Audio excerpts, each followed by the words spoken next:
আপনি যদি কোনো মেইলকে সাজাতে চান তাহলে আপনাকে দুইভাবে চিন্তা করতে হবে, একটা হচ্ছে ফিজিক্যাল আর একটা হচ্ছে ভিজুয়াল। তো এই চ্যাপ্টারে আমরা ভিজুয়াল সেক্টর নিয়ে আলোচনা করব। তো মনে করুন আপনি একটি মেইলকে সাজাতে চাচ্ছেন, মনে করুন আমি এখানে উম, ঢাকা ফ্রিল্যান্স যে অ্যাডমিন আছে এই টাইপের মেইলগুলো আমি সাজাতে চাচ্ছি। আমি প্রথমে সিলেক্ট করছি মেইলগুলো সিলেক্ট করে আমি একটি লেবেল ক্রিয়েট করছি। লেবেল কি আপনারা এখনই বুঝতে পারবেন। তো দেখুন দেখুন আমি ক্রিয়েট নিউ দিয়ে ক্লিক করছি এবং পাশাপাশি আমি একটি নাম দিচ্ছি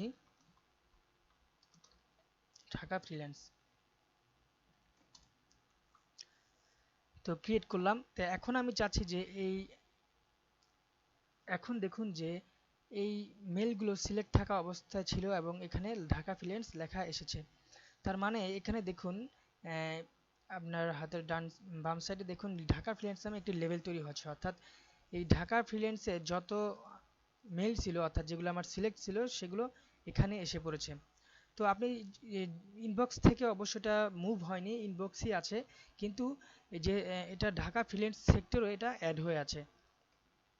তো এখন যদি চান যে না আপনি আরও আরেক এই ইচ্ছা করলে মাল্টিপল লেভেলও আপনি তৈরি করতে পারেন, যেমন আমি কি বোঝাতে চাচ্ছি যেটা সেটা হলো আপনি ঢাকা ফ্রিল্যান্সের মনে করুন এই মেলটি সিলেক্ট করলেন, এই মেলটি সিলেক্ট করলেন করে যদি আপনি গুগলে যদি গুগল হ্যাঁ গুগলে যদি আপনি ক্লিক করেন, যদি তারপরে অ্যাপ্লাইতে ক্লিক করেন তাহলে দেখুন এখানে ঢাকা ফ্রিল্যান্স এবং গুগল নামে লেভেলটি তৈরি হয়েছে, অর্থাৎ গুগলেও আপনি এই দুটো মেল পাবেন। সাধারণত গুগলে গেলে দেখুন আমি গুগলে যাচ্ছি, গুগলে গেলে এই দুটো মেল পাবেন, যদিও গুগলে এখানে অনেকগুলো মেল এখানে আমি অলরেডি অ্যাড করেছি।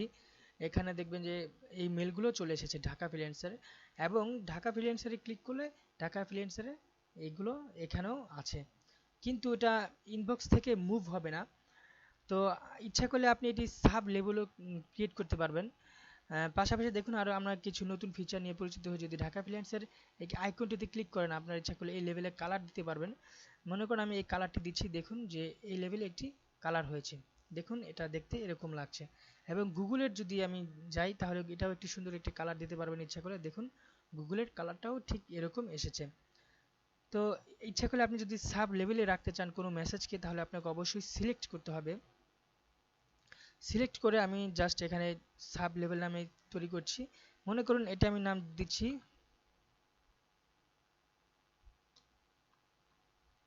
প্রিন্সিপাল নামে। আমি ক্রিয়েট করছি, ক্রিয়েট করে দেখুন যে এখানে সাব লেভেলে সেটা অ্যাড হয়ে গেছে। দেখুন এই ঢাকা ফ্রিল্যান্সারের এখানে একটি মার্ক শো করছে, প্রিন্সিপালে ক্লিক করলে দেখুন এখানে প্রিন্সিপাল একটি লেভেল তৈরি হয়েছে। তো আমি চাচ্ছি যে এই দুটো মেসেজ প্রিন্সিপালে সরিয়ে রাখতে, অর্থাৎ প্রিন্সিপালেও সেটা থাকবে। তো এই লেভেলের আন্ডারে গিয়ে আমি ঢাকা ফ্রিল্যান্স স্ল্যাশ প্রিন্সিপালে সিলেক্ট করে অ্যাপ্লাইতে ক্লিক করছি, দেখুন এবার প্রিন্সিপালে দেখুন ক্লিক করলে আমার এই মেসেজগুলো শো করছে। ঠিক তেমনি আপনি ঢাকা ফ্রিল্যান্সে যদি সিলেক্ট করেন সেম মেসেজগুলো এখানে আসবে, এটা বলছে এটা গুগলে আছে, ইনবক্সে আছে এবং ঢাকা ফ্রিল্যান্সিং প্রিন্সিপালের আন্ডারে সেটা আছে। অর্থাৎ আপনি যদি ইনবক্সে যান তাহলে দেখুন এটা কিভাবে শো করছে। আমি প্রিন্সিপালের একটি কালার দিচ্ছি, কালার দিলে আপনি এটা বুঝতে পারবেন। কালারটি একরকম হয়ে যাচ্ছে, আচ্ছা আমি এই কালারটি দিচ্ছি, হ্যাঁ দেখুন। এবার দেখুন যে ঢাকা ফ্রিল্যান্সের আন্ডারেও এই মেসেজগুলো শো আছে, গুগলের আন্ডারেও এই মেসেজগুলো আছে এবং ঢাকা ফিলিং প্রিন্সিপালের আন্ডারে আছে, অর্থাৎ আপনার খুঁজতে সুবিধা হবে যে কোন মেলটি আপনি কার জন্য ইউজ করছেন। তো নেক্সট ভিডিওতে আমরা আলোচনা করব আরও কিছু ক্লিয়ার বিষয় নিয়ে।